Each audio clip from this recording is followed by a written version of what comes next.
You know, the shootout where we rescued that kidnapped kid. That's not dope. And that's not, but we saved a person, you know, that no telling what could have happened with that. If you look at interdiction strictly for my glory shots, you're gonna miss out on so much. In this episode, I talked to Cody Smid. I met him in 2016 or 2017. At that point, he was, I don't even know what his title was, but he was, I guess, the director or instructor for future instructors within the DIEP program through the federal government. And first time that I spent 11 days away from my house, I was in El Paso, and no one knew who I was. I was this young, eager interdiction guy that just wanted to leave the profession better than I found it. And there was many amazing interdictors there that, I guess, 11 or 12 days, whatever I was there. But Cody was just such a level-headed guy. And again, he talked about, you know, the one stop that I'll never forget, and the concealment, which super unique. I would love to find one, but semis are a different animal. And you know, he's laid a great foundation down in New Mexico for what he had done and accomplished in his career. So again, legendary guy that still has an impact on interdiction officers across this country. I can't say enough good things about him. He's just an amazing person in general. His family's amazing. I needed a haircut while I was there for 11 days, and his wife hooked me up. But yeah, man, just good people in general. And it's you know, these type of people that we should be looking up to in the interdiction world. Super humble, super hard to get information out of when you know, they don't really want to talk about themselves a lot. But you know, Cody sees more dope than most people will ever see in their profession, in their lifetime, and wealth of knowledge.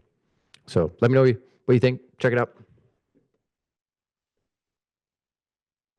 So you got to ask yourself, why do you want to do this? What keeps you motivated to stay proactive and get bad guys off the street? The facts is a big cannon against a little tiny gun of opinions, because we've all heard people give us their opinions. Let's talk about how easy it is to get narcotics in this country. Once they're in this country, anywhere within 2 days, the drugs will be in our cities. Because we know knowledge is power.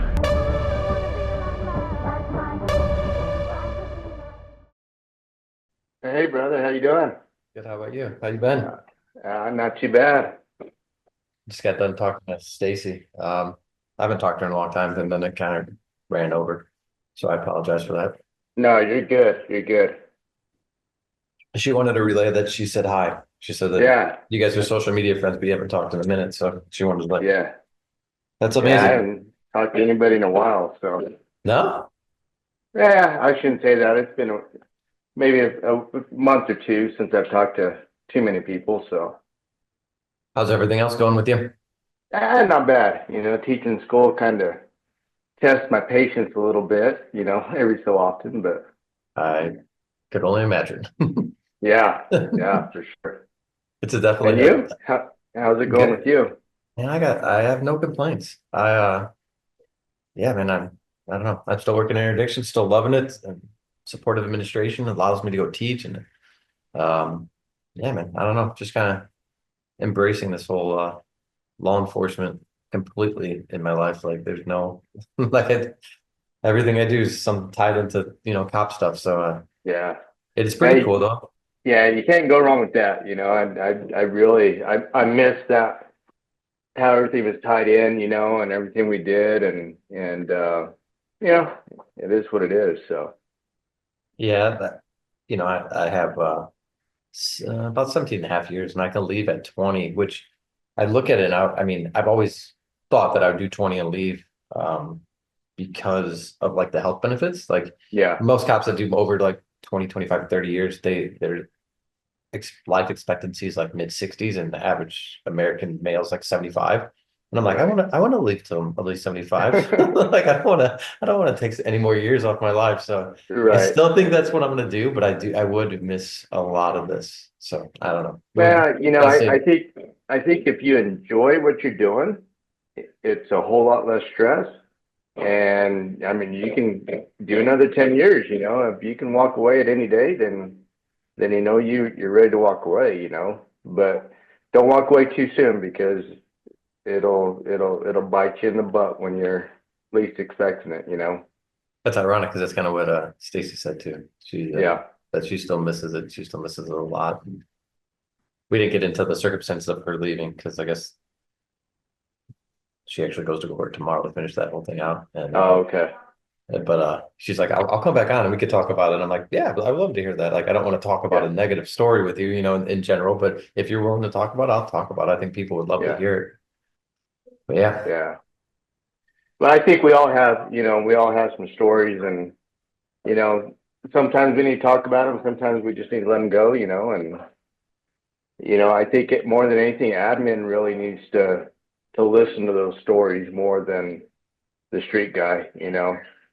yeah, Because no, it always comes down to admin.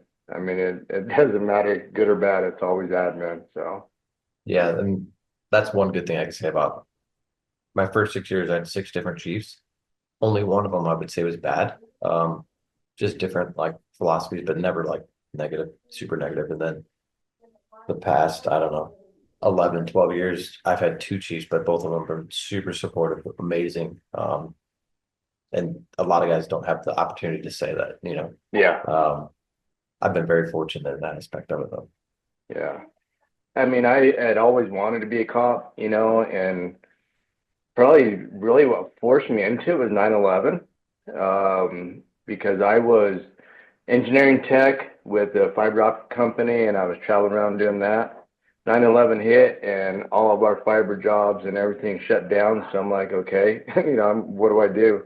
You know, and I looked at, you know, what I did with the state, and really kind of thought, well, you know, I'd always been wanted to be a cop. I just never had that opportunity until it slapped me in the face and said, "Here it is," you know, and that was in 2001 to 2002. I hired on December 18, 2002, with the state of New Mexico, and you know, went through the academy and did all that. Came out as a glorified truck cop at the time, and you know, and really, interdiction was always there in my mind because when I was in high school, I wanted to go to the Coast Guard and really do interdiction, and they wouldn't take me because I had asthma. And back then, you know, you had to like be completely clean to be able to do stuff. So nobody wanted me, and so I thought, well, here's, you know, here I am, a glorified truck cop, and really never even thought of interdiction at the time. It wasn't until, you know, I went to a DIAP training with Mark Mitchell and Blake Swikeward, and a couple other people came down, and we went to that training. And I'm like, why? You know, it's kind of like, yeah, it's there, but why do I need to do it? You know, and it really wasn't until I started seeing the, you know, the trucks and the markings and everything that I really thought, okay, am I missing it?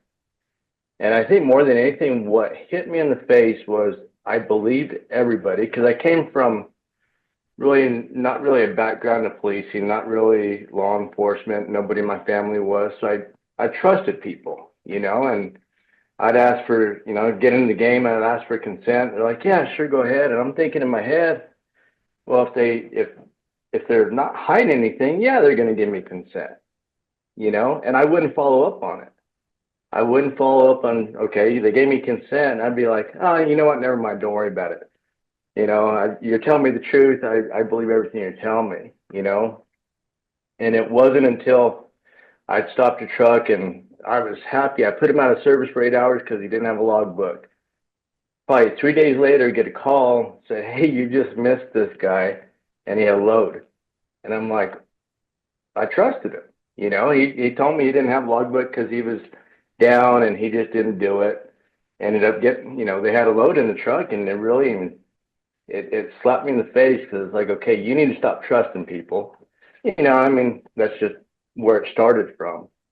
And so I don't know, it was a week or two later, and after going to that training, I started seeing the trucks and stopped a guy, and he's like, yeah, you can search it. I'm like, you know what, I'm going to search it this time.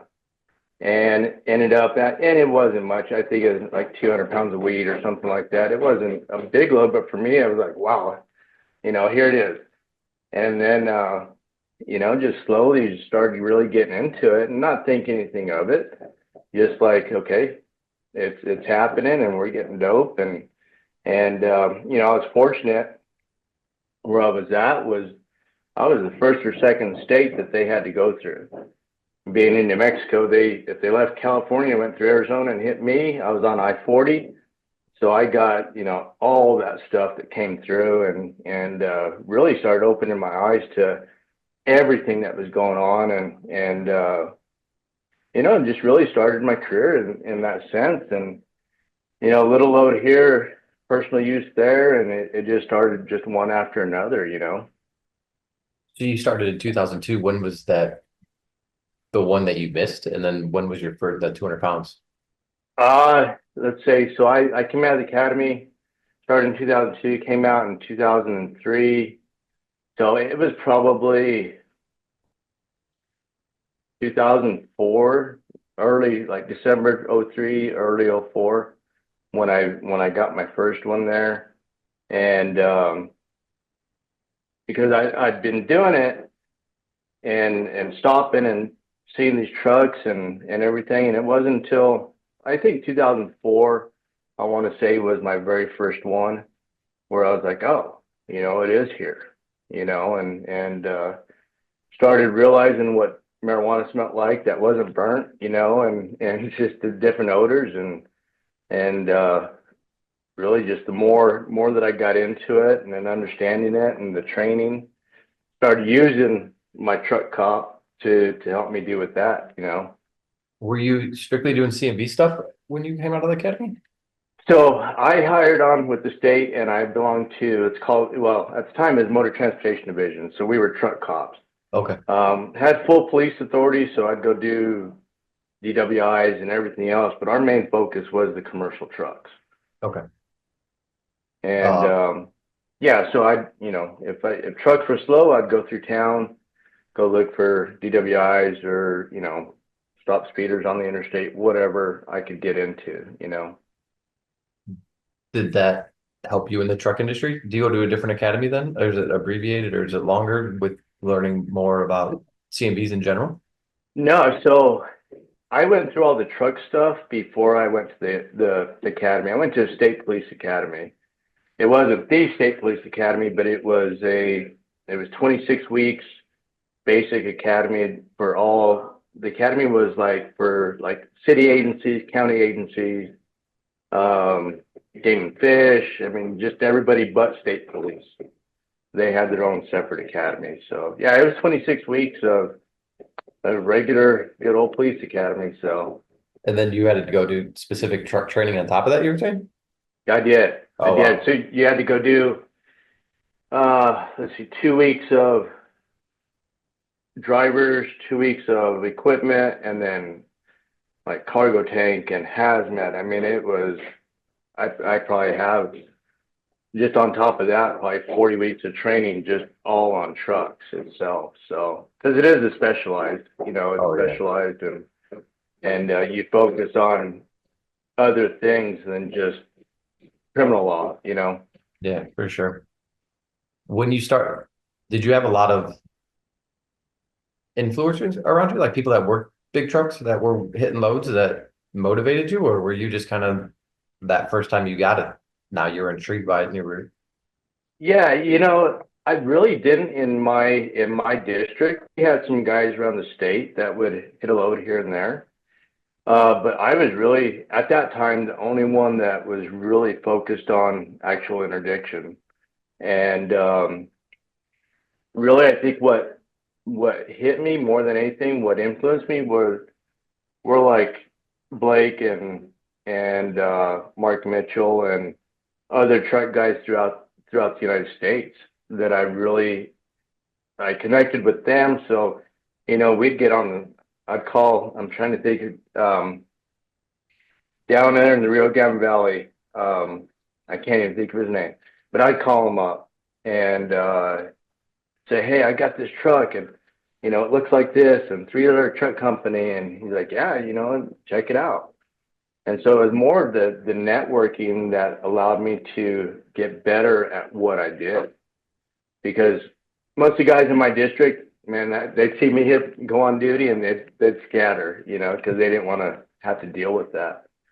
Because you're looking at a truck, it's not, 10 pounds here. You're looking at some poundage, and reports and DEA. And so my first year was just really just networking with guys that were out there doing it somewhere else and seeing what they're doing and, and just working that corner of it. So When you got your first load, was that dopamine hit, like from the adrenaline and everything? Did that motivate you to continuously do it then after that? Oh, absolutely. Absolutely. My sergeant, I remember it to this day. Everything was there. Had three guys in the truck and we opened the back and he's like, yeah, crawl it, So I crawled to the front and I didn't know anything different. My first actual criminal case. And I remember I came out with the box and I crawled the load. It was way up at the front and I picked up the box and drug it out and said, look, Sarge, it's right here. And he's like, go put it back. We got to take pictures. We got to do all that stuff. I'm like, oh, okay, cool. And then from there, I'm just that adrenaline of knowing that first, it's not hitting the streets, but just here's this dope that's worth ungodly amount of money that I'm taking from somebody. It just like one thing after another. I'm like, yeah, I've got it now. It hit me, and I don't want to say, like, I think I've told you and I've told other people, I became addicted to drugs in a good way. Like I needed to smell that weed. I needed to see that kilo. I needed to see even that meth pipe. I needed to see that because that was my fix. If I didn't see it, I was hungry for it, and I went after it, and made sure that all the cases were as good as they could be, and I focused on finishing the case, not just starting the case. So Yeah, I think a lot of interdiction guys get hooked to that. I guess you're either going to be hooked or you're not. So like if you are a young guy and you see someone bring in a kilo and that does nothing for you, interdiction is not your thing. But if you look at that and you're like, holy shit, that's amazing. Like then the interdiction's your avenue, but you'll be able to tell really fast if it's for you or if it's not. Oh, absolutely. I've worked some cases, whether I was with the state or even with the last year that I was with the city or even with the program. And you can see guys like, yeah, there's kilos sitting there and they just didn't care. They weren't interested in it. I'm like, well, you don't, go do something else because first of all, the way that I look at it is if you're not hungry for it, your report's going to suck. Your desire to be honest about it, and I'm not going to say you're going to lie about it, but you get on the stand and you have a hired gun out of Detroit or out of Atlanta in your state, and you're like, yeah, I'm not interested in it. They're going to find it. They're going to find that weak link in you, and they're going to attack you with it. And unfortunately, that's happened, and we've seen cases that's gone down because of that. Excuse me, but overall, just that desire, that hunger that it creates, and the passion that you have, and whether it's a little 8-ball or kilos or poundage, it just it just gets you going. Just thinking about it now, I'm thinking, man, I wish I was back on the street. Yeah, for me, it's like I don't know why, but like I do care what's in the car to an extent, but I love the ability to beat someone in a mental game in like 10, 15 minutes that they've prepared months, years, an extended amount of time to beat me. And I'm able to break them down and beat them in that short period of time. That's the win for me. Like, yes, I want something great to be in the car, but as long as I'm picking up on that deceptive behavior and those lies, and then, even if it's, I don't know, personal use or something, that they planned way more than I had the opportunity to plan for this situation, and then you're able to break them down and beat them. That's the win for me, anyways. Oh, absolutely. I think I've shared with you. I always tell people, become their best friend for the 5 minutes, 10 minutes you have them. Because if you can become their best friend, you're in their brain. And it makes a world of difference when you talk to people and being able to, get consent when they know they have X amount in their vehicle. Like you said, they prepared for it. They built compartments, they built traps, they built anything and everything to get away with it, but they didn't build their brain to beat you. And I think that's just like success is if you can beat somebody mentally, then you have it. There's no two ways about it. Yeah, I completely agree. With interdiction, how long you been out of the game? So it'll be 4 years. From the time you started in 2002 till now, what do you think's changed, good or bad? I think I don't want to say really anything's changed. It's just the different people that we've seen both on the law enforcement side and the bad side. I think the dangerous aspect of people has increased, and just what I've seen. Look at just in general how many cops are getting shot and everything else. The criminal aspect is more intense now than what it was back in 2002. When I first started getting loads, I can say I've never gotten a shootout with the guy that had a load of dope. Never gotten a fight with one. I've gotten in fights with guys with meth pipes, and small stuff. I think as far as the good aspect of it is the availability and the opportunity to network the way that you guys do now, whether it's through Facebook groups or the training groups or anything has increased tenfold. And I wished we would have had that better opportunity back in the day to be able to share more. And really, and I'll be honest with you, back then, it was my dope. There were states around me that they didn't share information. I would get in trouble because I didn't share information on certain cases. And I think that was part of the ego part of it. Like, if I'm going to share my stuff with Arizona or California, they're going to take that dope away from New Mexico. And we learned in good way and bad way that, and it took me a while to understand that. It took me a while to go, okay, if I share the information for them, maybe they'll get more, or maybe they'll help me out more with mine, or I can pass information on. And it took me a few years to really get to that point of relinquishing my knowledge. And I think the DIAP training really helped more than anything, be able to say, hey, I have something to offer, and I think now the way that the training groups are and the information that's being passed out it helps interdiction, because now you can send a message to somebody and you'll find somebody on patrol, or you'll find somebody in that area. For us, it was, back then we had one avenue, one training group that we could post stuff on. Unless we went to conferences or unless we went to other trainings, we didn't get to share, like we do now. And it's made a huge difference. That's kind of what Stacy said. Stacy said if she's not like mad about the technology aspect of it, but she just wishes that, she said, like, what kind of impact could we have made back then? And then where would technology be now if we, like if we had the technology, if she had the technology back then when she was working, she could only imagine where it would be now. Oh, absolutely. When you were talking about like the criminals in general, I just feel like they became more emboldened. Yes. And I think it's there's not a lot of fear of the criminal justice system. And the criminal justice system, part of the component is like you have to be afraid that you're going to go to prison if you do something bad. And if that's kind of out of the picture, you might do some more irrational things because you're not too worried about the outcome of those irrational things. Yeah, absolutely. I mean, if let's say I'm going to haul a load of dope. I know Oklahoma's going to hammer me. New Mexico is not going to do a whole lot.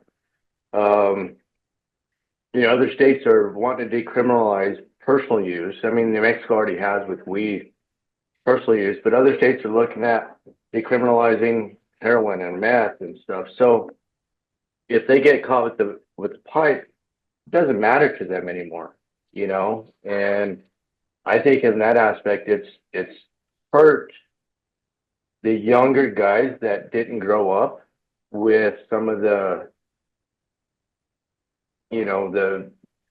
the states, we're going to prosecute you, and now you kind of lose that desire. If you get a kilo of coke, or let's not say coke, but let's say we get a dime bag or something, and what are you gonna do with it? So why should I do interdiction if all I'm gonna get is a dime bag and not really understand that? Yeah, it's probably for young guys that work in those states that have lax laws, it's probably frustrating to go out there and do your job when on the judicial side, or there's not that not the same desire, they're not the same effort put in place because for whatever reason, if I'm gonna go and I'm gonna spend 8 hours, or I know and I make an arrest and I'm gonna spend 3 hours on this report, yet by the time I finish this, you OR this individual and just let them go. Like, well, what's the benefit on a selfish reason as the cop? What's the benefit of me doing this? Yeah. Unselfish, like if you look at it in that aspect, like maybe you just saved someone's life by they didn't overdose or something along those lines. But it's hard to look at it that way when when the courts aren't supporting in some states, when the courts aren't supporting those cops out there doing the work. Yeah. Work anyways. Well, in that last year and a half that I worked for the city over here, I got the taste of city, judicial system. But for me, it was still that desire. I don't care if it was, as before weed here in New Mexico was decriminalized, it didn't matter to me. If you had, a bud, you're going to get a citation for it. I'm going to still do my job. And that's where a true interdiction guy is going to do it, no matter what. They're still going to do it. They're going to go. And whatever happens in the courts happens. That's the mentality, the way that I see it, that a true interdiction guy has to have. And no matter what you do, as long as you do your job, do it right every time. Whatever the courts do, they do. It's just what's going to happen, But as far as the criminals, I really think they've got more bold and they've taken more chances because maybe they can get away because of pursuit policies, because of this, because of that. Maybe they can get away from it, get away with it. But, I don't know. It's like a roller coaster. Interdiction and what the priority is for the state or the chief or, the DA's office, what's their priority? And that's really what it's been like that, whether it's DEA taking a 3,000-pound case or turning down a 4,000-pound case, it's whatever, still got to do it. So. Yeah, that's something that one of the detectives, I used to get frustrated early in my career about cases. In general, like I used to get frustrated if they like pled out and basically pulled me and he's like, you need to stop filing your cases. And I was like, I put so much passion behind them. And he's like, it doesn't matter. He's like, are you doing it for the courts or are you doing it for yourself? If you're doing things the right way for the right reasons, he's like, it's almost like a business decision for the courts. Like how many cases do we have? Do we have the opportunity to go to trial with all these, or is this plea agreement acceptable on both ends? And he's like, you got to stop following because you're looking at it as right and wrong, and they're looking at it as a business decision. I was like, that's fair enough. So like early in my profession, I just stopped following my cases. Just it was doing nothing, but it wasn't doing anything good for me. That's for sure. Yeah. Well, I remember we had it was a whisper stop on some guys, and we didn't know really what was going to happen with it. And it was significant. It was 110 keys of coke, and they let them walk out. And some of our guys were like, "Oh my gosh, why?" And I'm like, "Just it, it'll come back around. I promise it'll come back around." And this later in my career, earlier in my career, I'd be like, "Freaking idiots! Why are they letting them out?" But as you get older, and these young guys getting frustrated, and I see it on some posts, and they're frustrated because of this or that. You just got to take it. Yeah, Just go out and do your job, because you're taking, whether you realize it or not, you're taking that stuff off the street. They're not going to give it back to the bad guy. You're taking it off the street, and who knows? Maybe that bad guy, you just took a kilo of coke from him, he's going to be dead. You just don't know.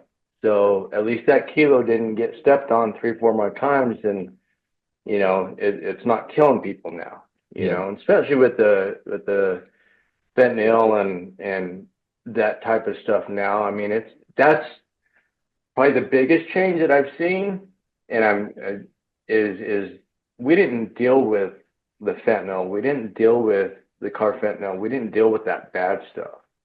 Our bad stuff was cocaine, really, if you want to look at it. And so we didn't worry about cutting a package and getting the powder. We didn't worry about that, because we knew if it's white as coke, if it's crystal as meth, if it's brown as heroin. I mean, it is what it is. But now it's changed so much, and just the danger of it out there is just amazing. And plus the tools that you guys have, the scanners and the X-ray machines, the handheld stuff. I mean, I would have loved to have something like that back in the day, because that would have saved me a lot of work. Yeah, that was literally my next question. What do you think about the technologies and the benefit, or do you see a negative to the technology aspect of it? Both, really. I mean, the benefits of it, you're not tearing stuff up. You're being able to X-ray areas that you could not get to before, or not having to take seats apart if you can X-ray them, or dashboards. But it also takes that out of the guys, because I could step back and look at a front wall or a reefer or a floor and go, okay, this is not normal. Now, if I had just strictly that, I'd be, let's say, kind of like, if you want to look at it like TSA, right? They X-ray everybody. What do they get? Not much. And you become reliant upon technology to do your job, when your brain and your experience knows better.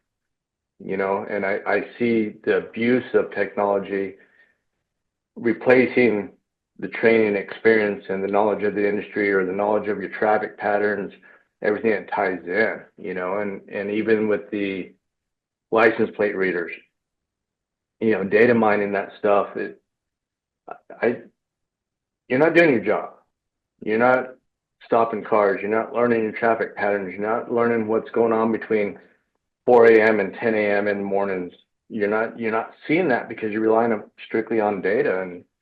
And yeah, data is awesome, but if you don't know how to use it, if you use it too much, you can skew it any way you want to.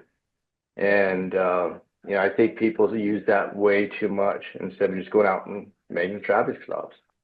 Yeah, I agree. I think technology is a good tool if you use it as a secondary thing. So like, if you have, like you're talking about, village search, and like, that wall's messed up, let me scan it now, instead of to try to break, it's a good secondary. I still feel that we should be using our own knowledge, our own experience, like what we know, as the first line, and then technology should be a secondary thing.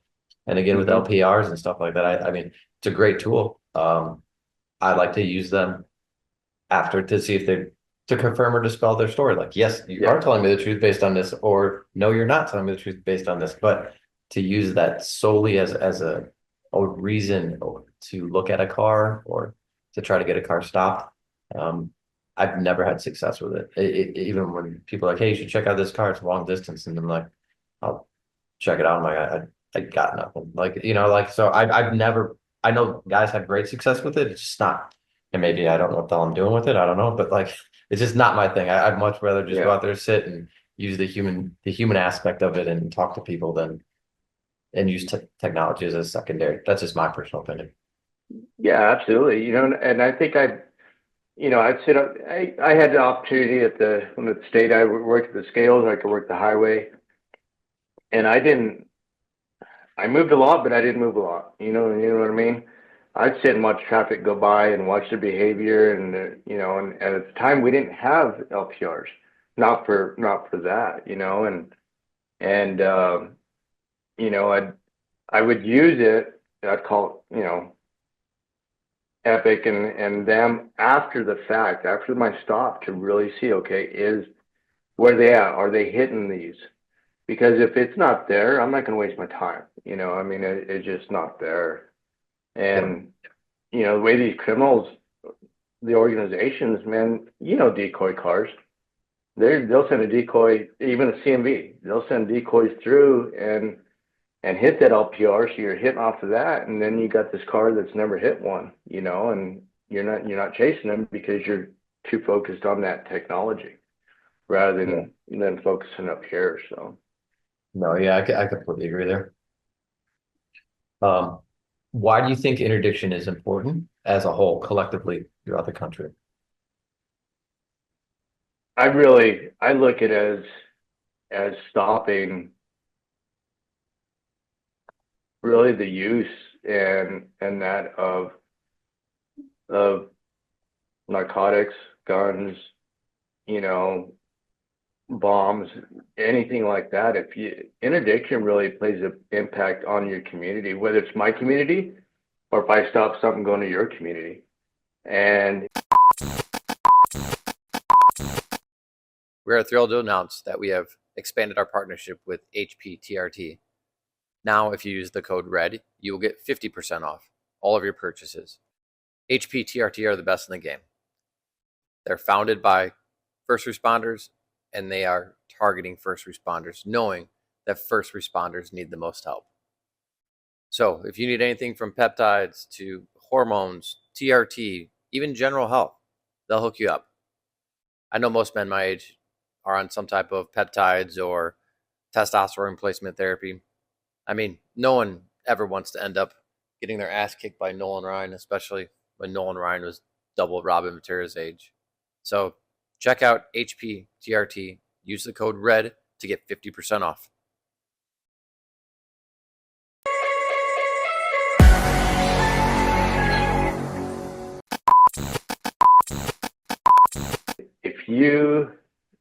If you look at interdiction strictly for my glory shots, you're going to miss out on so much. Because I think I posted something here a while back. You asked what's most significant. The shootout where we rescued that kidnapped kid. That's not dope. And that's not, but we saved a person, that no telling what could have happened with that. And when you do an interdiction and you're not focusing on one color car, you have the opportunity to stop a car full of kids that are being trafficked. That's interdiction. You're able to stop guns that are going to community where, a 12-year-old kid's going to end up with a gun killing somebody. You have that opportunity to impact your community or somebody else's community with that traffic stop. And interdiction, I've always said it's everything. Where I worked was close to the reservation.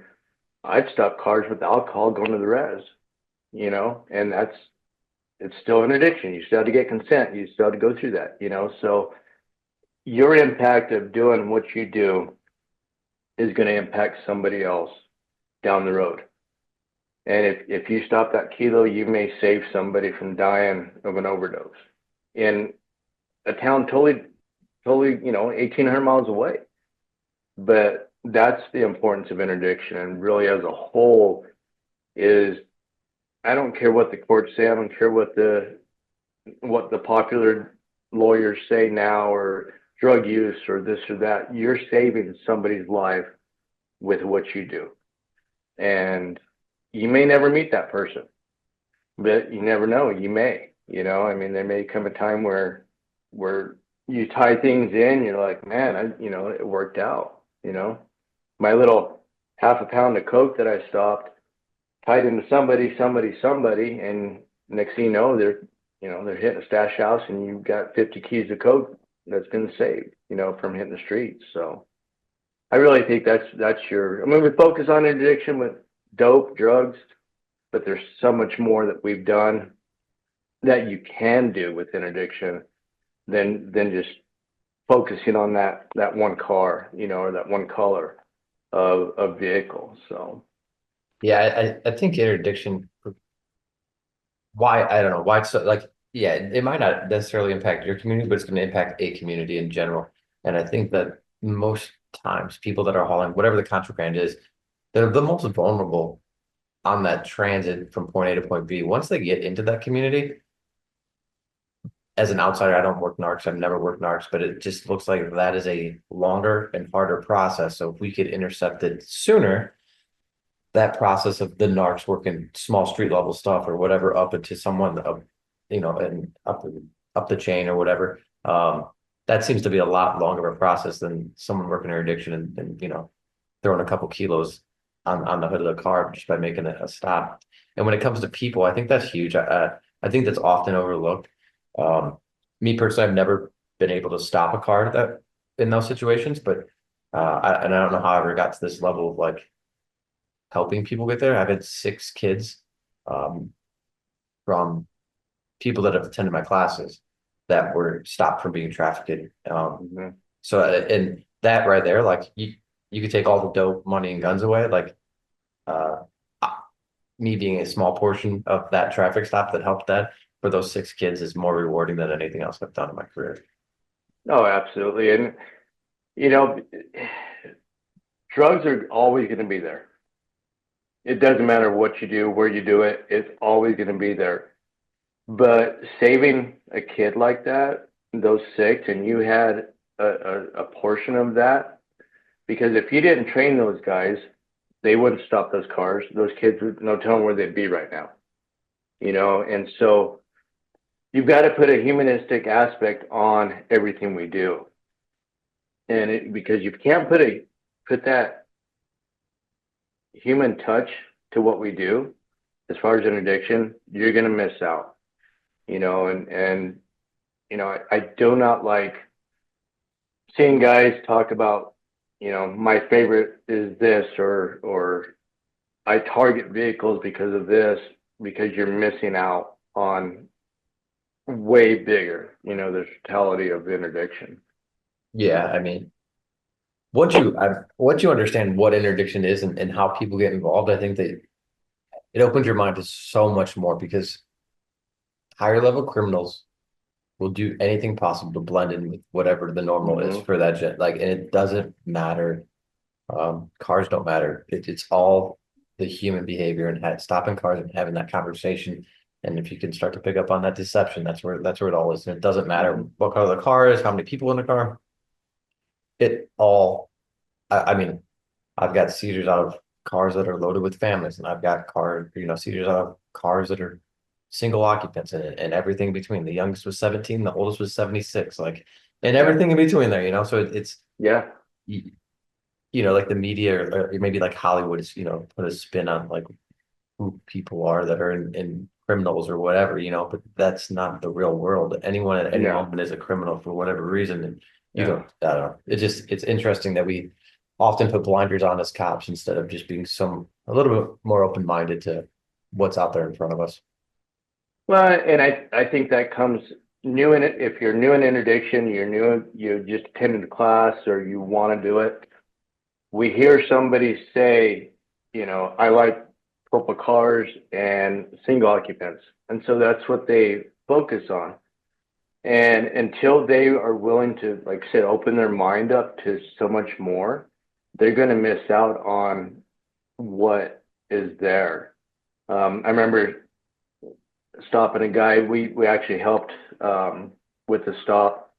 He was 77 years old, white guy, farmer overalls on, and had farm boots and a John Deere cap, driving a truck, and he'd just been observed. It was like 300 keys of coke that he offloaded, but on a regular day would we have looked at him? You know, I mean, when you open your mind up, yeah, you get them stopped, you talk to them, so on and so forth. But I think the biggest thing with these new guys is and even some of the older ones, they have to open up their mind and really allow, if you want to look at it, allow the learning to go in, because so many of us get fixated, and I did at one time as well. You know, I loved yellow trucks, and I didn't look at anything else but yellow trucks. Now, granted, they were successful for me, but you know, I would look at a yellow truck rather than I'd look at a white truck. You know, and if I saw a passenger vehicle, I'd be like, there's too many people in the car. You know, because I've heard single occupants coming, you know, with these plates. And it wasn't until later on, so I really opened up and thought, okay, you got to stop and just go out and start stopping anything and everything that's violating the law, and you're going to hit something. So Yeah, and especially as a young cop, I think that the more stops you make, you have to build a foundation of what normal is before you'll ever see abnormal. So if you're not out there, if you don't have the experience and you go out there and you just stop random cars, whatever you believe a criminal is, without any context, you're not developing a great foundation of what normal. So then you're gonna miss so much abnormal. mm-hmm. And I'm guilty of it too. When I'm in a slump, I strictly look at single occupant cars. I personally have had the most success with it. So when I'm like struggling, Right. I'm like, all right, block everything else out just so I get my mind right. And then then when I get a seizure, then I open my mind back up. But like yeah, I don't know if that's the right way or wrong way to think, but for me, that's a way that I can get off that like slump side. So then I get a seizure, then I'm like, okay, now I can kind of put my mind back at ease, and then I'll open it up to everything else. But that's just me personally, like probably not the best way, but it's a way that I deal with my slumps. You know, when I went through some, I would get off the interstate. I would go into town, and I would look for drunks. I would look for seatbelts. I'd look for headlights being out, tail lights. I would just get my mind off of it completely, and I would go just do traffic. And then I would start stopping the produce weed, or, you know, a little bit of meth here and there. I'm like, okay, now I can go back to the interstate and go back to just stopping vehicles, you know, for criminal law, because we do.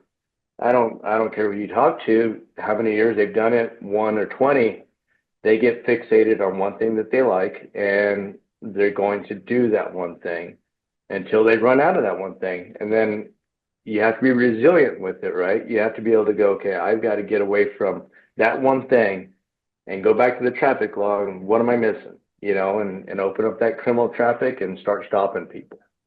Because we get comfortable, we get used to it, and that's what we like. So Yeah, I talked to Jeremy Bedingfield a lot, and I don't know if you know, he's a big track guy, but he always talks about like people think like they hit Nissan floors and traps, and he's like, the reason people are hitting him is because one person hit it, everyone saw it, so now everyone's looking at Nissans. There's not any more Nissan floor traps than there were a year ago, but no one else is looking at anything else because they see like 3 people hit Nissan floors. Now every interdiction guy is looking at Nissans as they go by. And I was like, I like that perspective, because I think that I don't think that I'm like, yeah, that makes perfect sense. It's not that the other cars don't have traps and there's not more Nissan traps. It's just because we saw one recently. Now that's what we're looking at solely. Mm-hmm. Well, you remember there was a time when 3-letter truck companies were the thing, and every 3-letter truck company was getting stopped, you know, and you'd find warnings, or you'd find, you know, things in there, and that's great, but how much was missed because they were so focused on 3-letter truck companies? Yeah, you know, or I remember there was what was it? Was it Nissan Altima had the rear quarter panel at one time? I'm trying to think. It's been a while, but they had the rear quarter panel, and people were hitting it. So those were getting stopped all the time, you know. And yeah, organizations love to use the same concealment, but how many organizations are out there? You know, yeah. You have your transnational, you have your local guys, you have everything, you know. So, you know, I think with organizations, they might use the same location in the car, but it's not necessarily the same car. It could be a Honda floor, Nissan floor, you know what I'm saying? But they might use the Mhm. floors all the time, but we've hit Nissan, so now we're looking at Nissans instead of saying like, I don't know, that this organization just uses floor traps in general, but then be a little bit more open-minded to it. Yeah. Where do you see what do you see the future of interdiction in this country?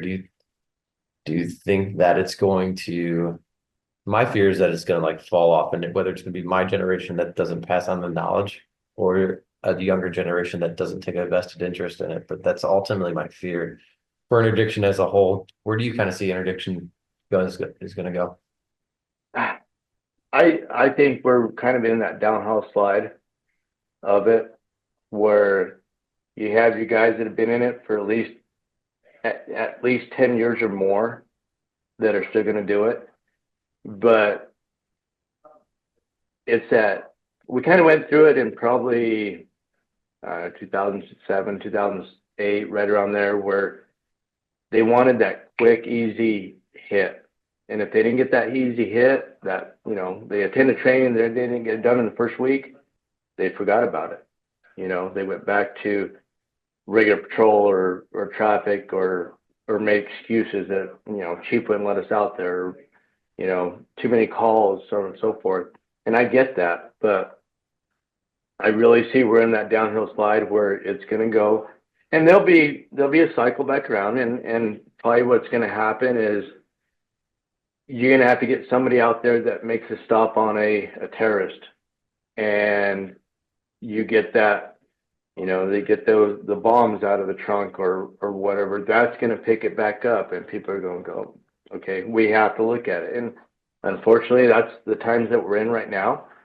And it's going to take something like that to really impact the interdiction community and chiefs of police and captains to go, okay, this is happening now. We need to get out there and get back to the interdiction side of it. Yeah, you're probably right. You know, unfortunately, that's just where we're at. And if you remember in 1995, when they stopped Timothy McVeigh, that kind of shot interdiction up. After 2001, it shot it back up. You know, we saw cases in Mississippi and where they stopped some terrorists with some bombs. It picked it back up. So unfortunately, that's the way that I see it. General Patrol is interdiction is gonna go down. And a lot of it stems from, what does this country view cocaine, heroin, meth as? And, you know, you get frustrated when you see California kind of legalizing some or decriminalizing some of that. Some of the other states are, you know, weed still decriminalized in most areas. But what they don't understand is when weed goes on the interstate, across that state line, it's back to federal law, you know, or your state law, whatever, you know, the poundage of it is. So it's going to take some really open guys, training, experience to go, we can still do this. You know, I remember teaching a class in California, and we popped the trailer and they're like, you can't do that. I'm like, yeah, we can. We can do that. And they're like, searched the cab and found 8 pounds of heroin. It was taped up like avocados. And they're like, oh, you can't do that. I'm like, yeah, we can, you know. And so it's going to take that mentality of going, yes, we can. This is why we can do that. You know, this is why we can do what we can do. And good cases, you know, I mean, you're going to have cases and case law to support it, but it's going to take that stubborn interdiction guy to go, yes, we can. And here's why we can do it. So. Is that just bad leadership on that with a situation in California where their leadership's telling them they can't do specific things when the case law supports it? Okay. Yeah, it is. And because that was the state guys, because on the city or the county guys, they were doing it, you know, so it's just bad leadership and maybe one bad case that they got burned on. And really that's where it was in that district, is you had one guy that made bad case law, and so they were hands off on everything, you know. So and you still have the city guys and the county guys still going out and popping loads and doing their jobs. So, but it takes a strong-willed guy to ride the gray and know the difference between the black and white, but you ride that gray, and you don't go over, but you can ride that line, you know, and definitely make an impact. So we just need some really good guys out there, young guys that are driven to do the right thing and do it the right way, and no shortcuts, no, you know, no lying, nothing like that, just doing the right thing. Yeah, I agree. There's no shortcuts in interdiction now. Like, No. you'll have a very short career in interdiction if you start taking shortcuts, because it's not going to last. Yeah. What is one of the best cases in it doesn't have to be the biggest seizure, maybe a funny story, something along those lines, or just one of your most memorable interdiction stops? I don't know. You know, I mean, really, I've had habits, you know, had a few of them, some big ones. Probably one of the most unique ones that I ever had was searching a trailer, and it was just a commingled mess of stuff, and bad guy sitting in the back, and he's actually standing behind the trailer, and I pick up this box. I got nothing off of him. I mean, no behavior whatsoever. And I pick up this box, and it's full of like stuff you get at the dollar store. And I grabbed it and I threw it, and it shattered everywhere. And he just looked at me. I'm like, okay, it's in here somewhere. And started searching more and more. Ended up with the wooden tunnel, and I think you've seen the video of it. Wooden tunnel that was 40 foot long, 8 foot tall, and I remember it's like 4,200 pounds of weed. You know, I mean, just an amazing concealment that if I had gone strictly off of his behavior, I would have missed it. You know, but it was just everything after another, and probably one of my best seizures there. You know, and had, you know, anywhere from 170 keys of coke to, you know, probably one good arrest. We got in a pursuit with the semi. 40 miles later, he wrecked out, and, you know, he unfortunately killed somebody, but we were able to get him. You know, there's just so many different ones, and, you know, unique concealments. Probably the most unique concealment was 1,000 cans of spinach, labeled, everything, and they were sealed. And each can, and I shook it like that and didn't hear no water in it, so pop it open, and there's 1,000 cans of marijuana.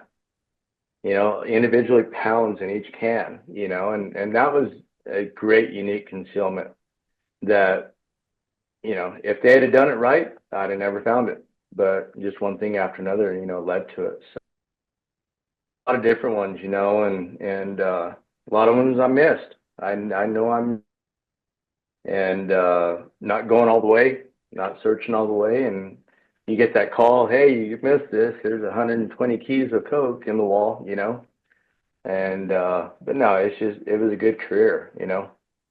With the, I'm glad you talked about that trailer, because that's one of the coolest compartments I've ever seen. What was because I mean, it was a huge compartment. What did they have hiding leading up into the compartment? Like, I guess when you open the trailer, what was like there? Because it was like 3/4 of the trailer, wasn't it? It was. They had seat covers rolled up and shrink wrapped and stacked in there, and then on top of it they had like commissary packs for the jail, had soap, toothbrushes, all around that compartment. And you know, it was hard to get to. Ended up taking boxes, and they had just the shrink wrap full of seat covers, and they had that whole entire thing, that front cover on that. And then they had a little wall, little door, little 4-foot door in that compartment, and it went up in there. So yeah, it took, I think, an hour and 30 minutes to search it to actually get to that compartment. So Do you know how long he was running that compartment? I know for a fact he ran for 2 years. Wow. And because I was able to hack into his computer, and I I found Bill the lady that he created for at least 2 years. That he ran back and forth from California to Atlanta. And so, 2 years, you figure 2 trips a month is about what he's making.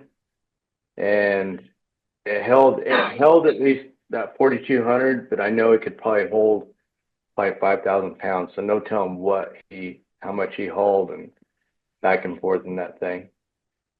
And he was calm and collected the whole time, huh? He was. Wow. He was. In fact, I had found where he had been placed out of service a month before at our scale house. No search, no nothing. And he'd been placed out of service. So he'd already been through the stops and he'd been through all that. So yeah, it was just his time to meet me, and we went from there with it. Yeah, that's amazing. That's awesome. Is there anything that you want to talk about? I always end with one question, but I'll leave it open to you until then. No, I really appreciate you reaching out. I really do. I mean, it's being out of it for a while, and really it hasn't changed as far as addiction. It's still out there. I really think the support that you guys do as far as training companies and when some are good, some are bad. It is what it is. But really the opportunity that you give guys to learn and getting out there and pushing and trying to get that.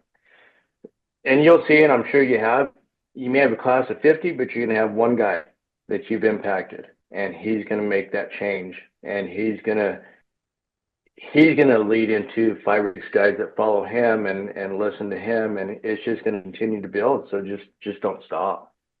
Don't stop getting out there. Don't stop putting your name out there and putting your information out there, because somebody needs it, and they're going to save somebody's life down the road. So I appreciate you, and I'm proud of where you've come from and what you've done in your career. And seeing you from your instructor school till now, man, I couldn't be more proud. I appreciate that, but I don't know. It's a privilege to have this conversation with you. It's all my privilege, 100% for sure. But I am grateful for those nice words that you said, and I don't know if they're all true, but I appreciate it. Oh, So absolutely, 100%. So we always end with one question. We teach for Justice Academy. So what is your definition of justice? Nah, justice is a tricky word, because you have justice of what we do, and then you have justice black and white. And black and white comes from, case law, the laws that we uphold, the laws that we are blessed to enforce. And so when you look at justice, it's just overall doing, and I don't want to say morally, because morals for some people are not there for others. And so when you look at justice, you have to be able to say what is done within the context of the law that is done right and thorough for each time you make a stop, no matter what it is. Did you do it right? Did you do it by the law? And did you do it by, obviously, what you feel is right? But like I said, you got to, it's that fine line, because what I do is right morally, and somebody else may not think that's right. So justice has to be, how do you conduct your job, your business, you as a person, both professionally and personally, and the laws that we uphold. I mean, that's really what I see that as. Yeah, that's kind of like it's a rough question. So like even every time people give me the answer, I always revert back to something that's like what society has. So something that I do that society deems as something that might be immoral or something along those lines, even though like I might be doing it I always use like smuggler. So smuggler, vulnerable situation, making money to support their family. They have no other means, and the DTOs are preying on them because they know they're in a bad situation. So I'm doing the right by my family, but society looks at me and says, no, that's not right, because you're taking some type of contraband that's going to impact another family. So that's kind of where I always go back, like almost like the society, what society has deemed as justice is, or whatever illegal is, and then that's where the justice comes into play. But Yeah. something along those lines. I don't even know how to define it myself, but I like to answer the question just to get everyone else's perspective. Oh, absolutely. And I've arrested people that were in that same situation. They're like, I'm about to lose my house, and like 2008, when the housing crunch hit, I'm about to lose my house, my family. I needed to make money. I get that. I totally understand it. And, I use that for my advantage because I got into their head in that sense, but I get that. What are we going to do for our family? And is it, commit a crime, what people think is crime, or am I doing it money to keep my house and my family and put food on the table? Yeah. And that's what I said. You've got to, your morals, like I said, what I think is right, other people are like, why are you doing that? Why are you giving them a ticket for weed when it's okay to smoke it? Well, because the law says you can't do that, So I get it. I like that, the way that you bring that back into, street justice and law justice. Yeah. Yeah. And working in addiction, I think that you're a little more empathetic to after doing it for so long, because you see so many people that they didn't grow up in that lifestyle. They just got, a lot of the people that I stop are in a bad situation, and they're doing it for the betterment of their family. Morally, it's wrong. And you still got to go to jail in my mind. So like, but do I feel bad for you? Do I understand where you're coming from? Yeah, I get it. Like, it's rough. Like, I don't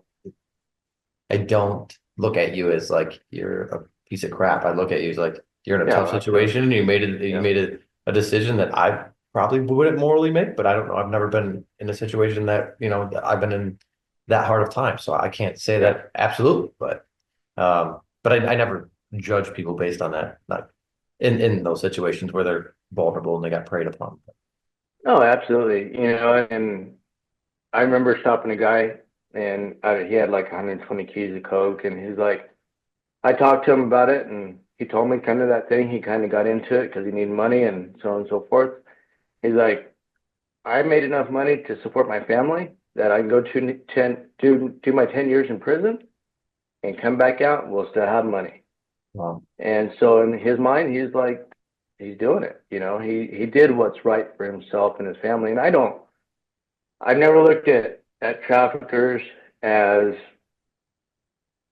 scum of the earth.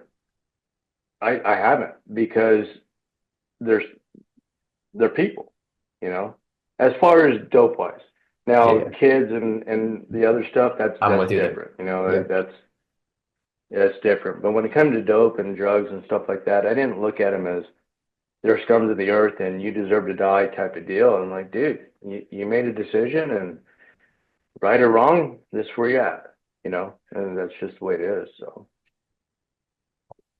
Well, it's been a pleasure catching up, man. I really enjoyed this. Thank you again. Oh, absolutely. I appreciate you, and I really appreciate technology, right? We wouldn't be able to do this back in 2002, there's no way. Yeah. So I appreciate you and what you're doing for everybody out there, and just keep after it. And I'm serious, man. I'm very, very proud of you, and seeing where you came from and where you're at now. And it's just, I remember how it's been, 10 years now? 2016 or 2017, somewhere around there, buddy. Yeah. Okay. Yeah. Yeah. Awesome. Well, thank you, man. You have a great night. Heck of an impact, and just keep doing it. So you too. Be safe, brother. Thank you, sir. You too. Okay. Bye-bye. Bye.